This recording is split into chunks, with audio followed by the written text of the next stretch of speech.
that's really unique. And this is one of the guys from my own neighborhood, man. So this car that I'm going to show you, let me turn around because I tell you, I'm really excited about this car. But then again, you know, I'm at the Porsche dealership in Ontario, and this is their debut, okay, a grand opening. But look at this car, guys.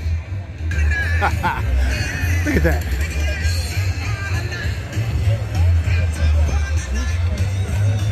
Isn't that gorgeous? Isn't that gorgeous? Now, would you want to put this in your garage?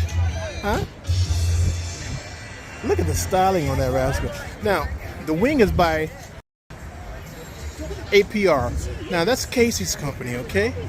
And Casey is in Chino right now, and he does all the fiberglass. He does carbon fiber, the wings and the lips and whatnot. Look at this rascal here. Isn't it gorgeous? But I'm going to trip you out. Look at the wheels. I'm going to trip you out. I'm going to trip you out. Had some stick in there, right? But check this out. Check it out. Check it out. It's electric, man.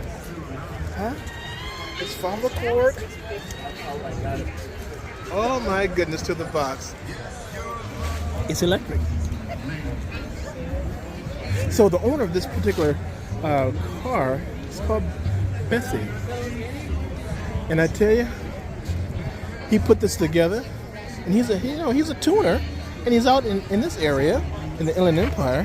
And I tell you, man, we're from the same neighborhood, believe it or not. So I'm going to have an interview with him. And I got to see if I can get as much information out of him as I possibly can.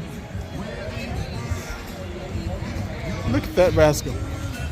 Now, you'd be crazy if this come up in back of you if you would try to run this guy. You'd be nuts. Absolutely nuts. The color scheme is absolutely beautiful. Kind of gives you the Japanese kind of a feel to it. But this is this guy's from my neighborhood. Bisimoto. So we're gonna get an interview with him and bring it to you here. We're gonna bring it to you. We're kind of happy that you know, I always say you keep opening your mouth and talking, and the world gets smaller. Hey, this is Joe Britt, Gotcha Racing Live, Gotcha Racing TV. We're in Ontario at the Porsche dealership in Ontario, right off the 10 freeway, and that way is west, that way is east. Hey, I'm come right back at you, see if we can get an interview with this guy. Talk to you later. Okay. I've Gotcha Racing TV. We are in Ontario. We are at the Porsche dealership. They've only been here for 2 years, but my treat is this guy here. My treat is this guy here. You know, I'm so impressed with you, man. I just don't know what to do. And you're so humble. Most guys are snobs. Oh, no. But you have done so much for the community, and now you're doing electric. I'm sorry. I'm getting ahead of myself because I'm really excited with this guy here. Bizzle, how you doing? I'm great, sir. How are you, Joe? You know what? I'm good. Excellent. I'm talking with the man of the hour. Oh, you're too kind. Tell me your history. Yes. When we say your when back up. When people said your name, everybody lights up. Oh, you're too kind. It lights up, and I'm wondering, who can this guy be? Well, my name is BC. I'm the owner and founder of Bisimoto Engineering here in beautiful Ontario, California. And behind me is one of our most recent creations. It is an electrified, yes, electric, Porsche 935 2B. How many times have you heard that? How many times have you heard someone that has Frankenstein a Porsche? This is the man. What have you done to it? Well, you know, it started his life as an original 1984 SC. And I've always had affinity for those old school Group 5 cars that raced in the 80s and 90s, you know, Porsche 935s, especially the K3. So I was able to acquire original primer molds and graft it to that beautiful, you know, 84 chassis, and then electrify it. So it has on board what is known as 475 kilowatts of power, which is about 636 horsepower, over 700 pound-foot of torque, and yes, it's powered by batteries. So I have LG Chem batteries on board as well, and it's a blast to drive. It's not this quiet, weird machine. It's a proper performance vehicle. So I take it with what you develop, you'll be able to put your head in that back seat when you step on the pedal, huh? Yes, it does. My 0 to 60 on these crazy Toyota RR tires is 2.06. 0 to 60. I mean, you get sick if you keep doing it over and over again. It's like perfect combination of classic beauty and modern technology. What made you come up with this design, man? When you're a Porsche guy, Yes. and it's mostly petroleum, gas, but now it's electric. Yes. I don't understand. Well, to be honest with you, 4 years ago, and prior to that, I was a diehard petrol head. Didn't want anything to do with anything EV. But I work a lot with Porsche, Ford, Mazda, Hyundai, American Honda, and I noticed a lot of my partners were moving towards electrification. And since I want to continue in this automotive industry, I felt that it's time for me to wrap my hands or head around that technology. And hence, this is my first prototype, and I've been driving it for the first time. And since then, the rest has been history. So, you know, Elon with the Tesla, he is like a thing of the past now. With this thing hits the market. Oh, you're too kind. The great thing that Elon has brought is a lot of good technology, and I can thank him for a lot of technology that we use in this vehicle as well. You know, that's being able to integrate a transaxle, a motor, and an inverter in one unit and make it very compact, which lends itself very well to mid and rear engine vehicles. Is something that I use in this, which is great. So that being said, you know, it's a world where all together we can have fun and enjoy what we love doing, and get the youth involved as well. Now, the biggest issue with these electric cars is the controller. Because the controller, when they came out, they're move money, man. So, is that your own design, the controller? Yeah, the initial controller that we put in this was very expensive. I don't do much coding myself, so I had to enroll some of the, help with some of my gear engineers. But yeah, nowadays we have controllers that don't cost $15,000 anymore. They're more like $2,500. So technology continues to improve, and with those improvements come more cost-effective measures, and with that comes the opportunity for enthusiasts to enjoy their cars more and more each year. Now, I noticed on your car, we've already filmed it already. I had to. So we were talking, and I'll blend everything in. You're using some of the fiberglass pieces from a guy that I know. Okay. Casey at I'll yes. give him a plug. EPR. Yes. Give him a plug. Casey Yomi. So one thing that I like to do is to be able to combine the future and the past in a very elegant manner. So what you may see is something that looks very much like a K3 from the 80s and 90s Group 5 racing, but with modern elements. So the splitter from APR is the same shape as what they used in the 80s and 90s, but updated materials, carbon fiber. Same with the wing. Instead of a single element, it's a dual element wing, modern tech with that whole feel of old school classic fiber. So companies like APR have allowed us to achieve that goal, elegantly improving a classic vehicle to modern tech. You got to move over to the little bit. Come on, cameraman, because we have a 914 coming down the road here.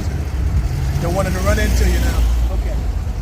The style of this car it looks so futuristic, man. Who came up with all the styling on that? Well, to be honest with you, the body itself is a proper representation of what Kremer raced with Porsche in the 80s and 90s.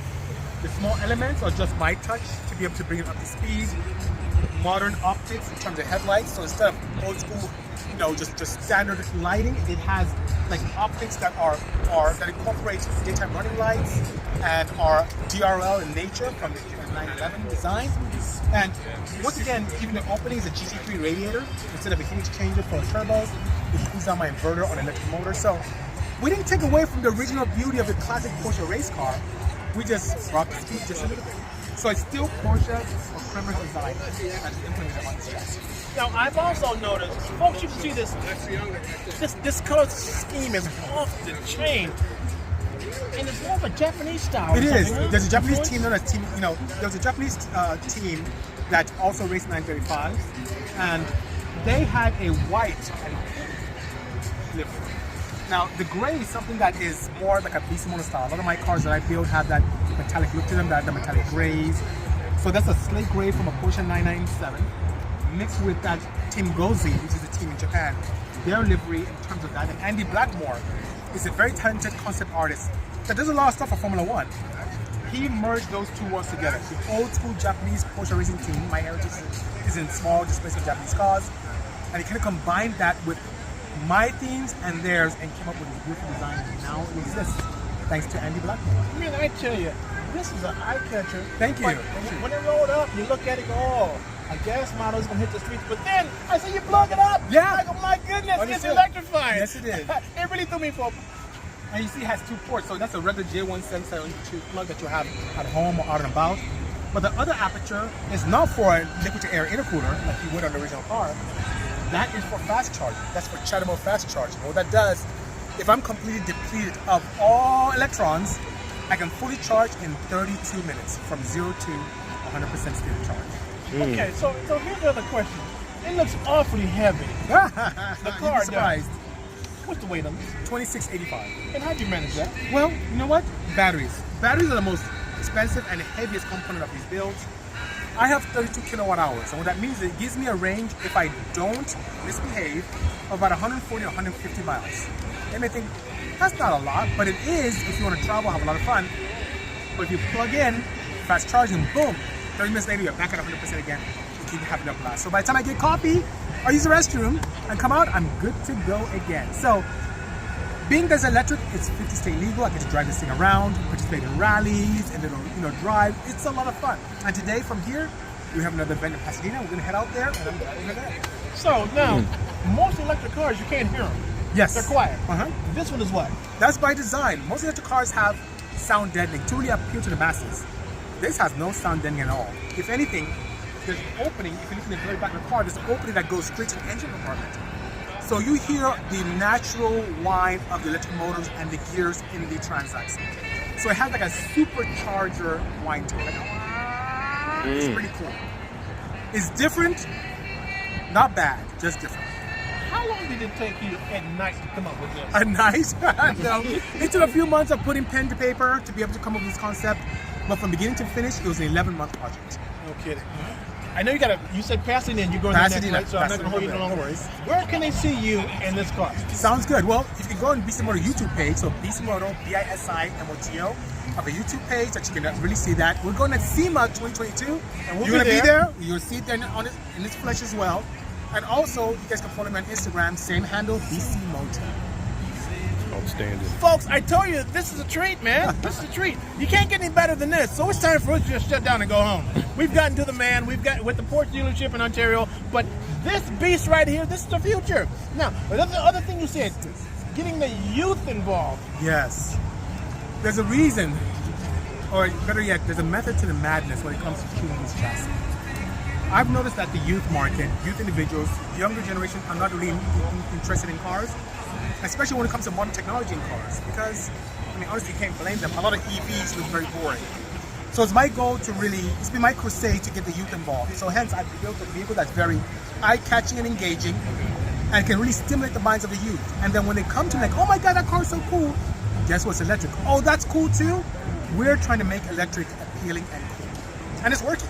So you'll continue to see that from us, and hopefully from our peers, to make this new future of motorsports and enthusiast communities exciting for the youth. And we want to help you with our new version of the Stallion GT1. Beautiful. With your power plant that you do have. Let's I think make it's it going to happen. elevate us big time. Sounds so, good. we got to get in partnership with this guy. Hey, Joe Britt, Gotcha Racing Live, Gotcha Racing TV, Ontario, California, at the Porsche headquarters on the West Coast. I tell you, you got to come. You want a Porsche? You got to come. Now, if we just talk to Mark, the manager, he will take it from the small to the high, whatever your heart desires, and now you can electrify your Porsche. Okay? Joe Britt, Gotcha Racing Live, Gotcha Racing TV. Be at you. Catch you later down the road. Growl.